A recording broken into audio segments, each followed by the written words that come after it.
Recently, 50 Cent released a 4-part documentary titled Sean Combs: The Reckoning, a docuseries that was picked up by Netflix. This immediately raised one big question: what did Diddy do to 50 Cent that pushed him to create an entire Netflix documentary about him? Before we dive deeper into this controversy, make sure to like the video and subscribe to the channel. Their public history dates back to the early 2000s, when rumors circulated that 50 Cent had ghostwritten songs for Diddy. Not long after, the two collaborated on a posthumous Biggie track, and for a time, it appeared they were on good terms. At one point, Diddy even presented 50 Cent with an award for Best Rap Video, suggesting their relationship was once friendly before things took a dramatic turn. And the award for Best Rap Video goes to... Things began to change soon after Mase wanted out of his record deal with Diddy. At the time, 50 Cent reportedly offered to buy out Mase's contract so he could join G-Unit. However, Diddy was said to be unreasonable during negotiations, and the deal ultimately fell apart. On the surface, everything still seemed fine, but behind the scenes, tensions were rising. The situation quickly escalated when 50 Cent aired a Diddy diss on G-Unit radio. In the track, he directly questioned who was responsible for Biggie Smalls' death, rapping, "Who shot Biggie Smalls? We don't get him. Puffy knows who hit that guy." The lines were a clear and aggressive shot, marking the first direct jab and the true beginning of their feud. Diddy has always denied any involvement in Biggie's death, which made this an especially explosive accusation, and a serious first punch in what would become a long-running beef. In a surprising twist, even after those shots were fired, the two ended up collaborating again about a year later. Diddy claimed they were able to put their differences aside, and for a long time, it seemed like the beef was officially over. For several years, 50 Cent and Diddy appeared to be on friendly terms. That changed when 50 reverted to his old habits and began taking public shots at Diddy during radio interviews. In 2010, 50 claimed that Diddy wasn't a real artist and accused him of exploiting Biggie's legacy for personal gain, at one point even calling him a fraud. Diddy brushed off the remarks, saying he didn't take them personally. Despite the accusations coming from 50 Cent, Diddy continued to insist there was no beef, repeatedly saying everything was good between them. I asked 50 about that, and he said you did the same thing to him. You asked him to take him shopping. Yeah, I thought he needed some clothes. What? I'm a nice guy. Yo, why do you and 50? Hey, yo. Why y'all not? Hey, yo, I don't have no beef with I don't know why. With Fifth. He loves me. When you really break it down, you've been out here a long time. You know he loves me. I don't think he like you. You know he loves me. Oh. It's like funny to me. I don't really take it personal. I know he has a different sense of humor, and he's just not in my life. We don't have to never cross paths, and I will never say nothing negative about him, because that's just not me.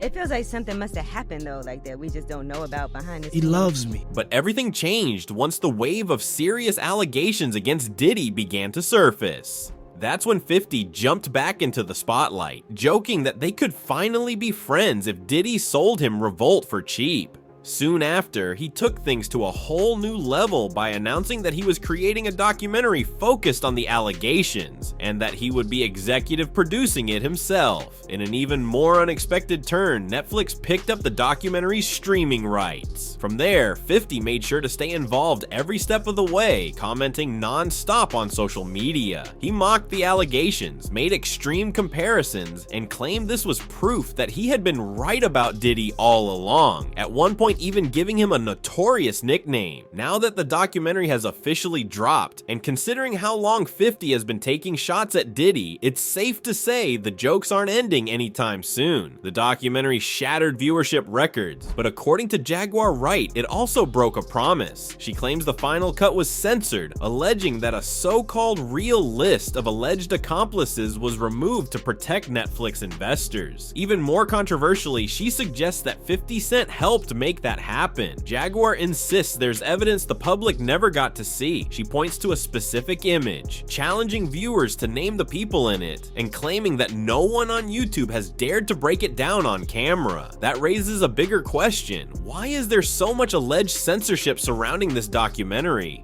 Well, see, this is the thing. I can believe that it was happening. At what purpose? See, and that's the thing. Like my opinion about all of this stuff is so much different than your average person's, and my outlook is so much different than your average person's. Did I believe that it was possible? Absolutely.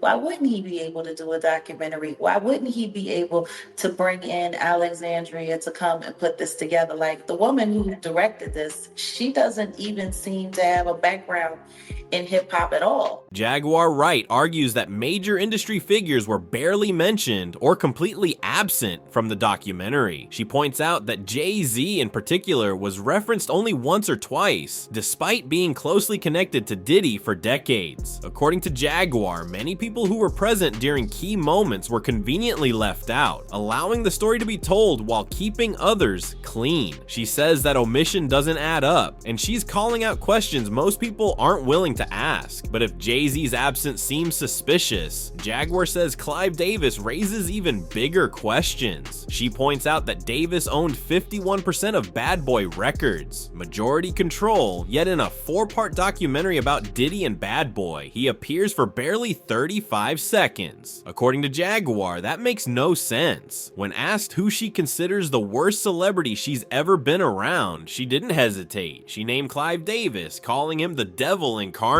The worst celebrity, like, that you've been around is like the most full of sin. I know no sin is greater, but like, just was like, damn, this Clive Davis, devil incarnate.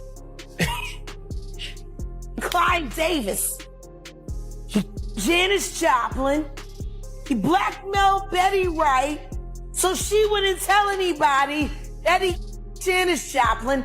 He killed Whitney Houston.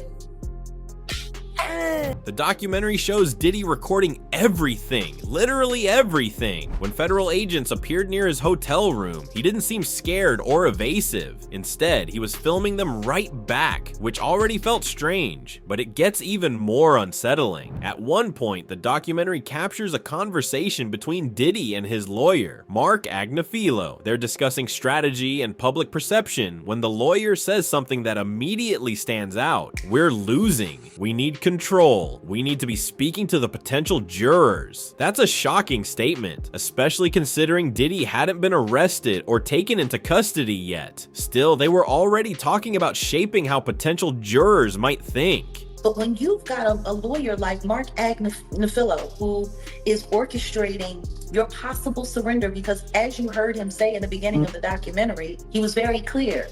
It's almost the middle of September and there's no indictment. As you heard Diddy say, I've been an exemplary client like you've asked. You said I've been an excellent client. I came here. I did everything you asked me to do. Mm-hmm. That's what they're literally having this conversation. Yeah, in that conversation, Diddy was worried about the outlook of the public versus the victim. The outlook of the public? Oh, he was worried a lot more than that. You don't think? He literally sat there and said, we need comms. He's sitting there talking like an evil dictator. We need comms. We need a way into this conversation. We're losing, he said. We're losing. Losing what? What are you losing? But the key words that he said that were so important were, we need to be able to be speaking to the potential jurors. Jaguar says that if she's ever forced to testify, it could cost her her life, but she keeps speaking out anyway, fully aware of the risks. Whether you believe her or not, the danger she claims to face is impossible to ignore. While the Netflix documentary is dominating headlines, Jaguar insists it only scratches the surface and that the real reckoning hasn't even begun. So what do you think? Does she have a point? Did 50 Cent make this documentary for the right reasons, or is there more to it? Drop your thoughts in the comments, and I'll see you in the next one.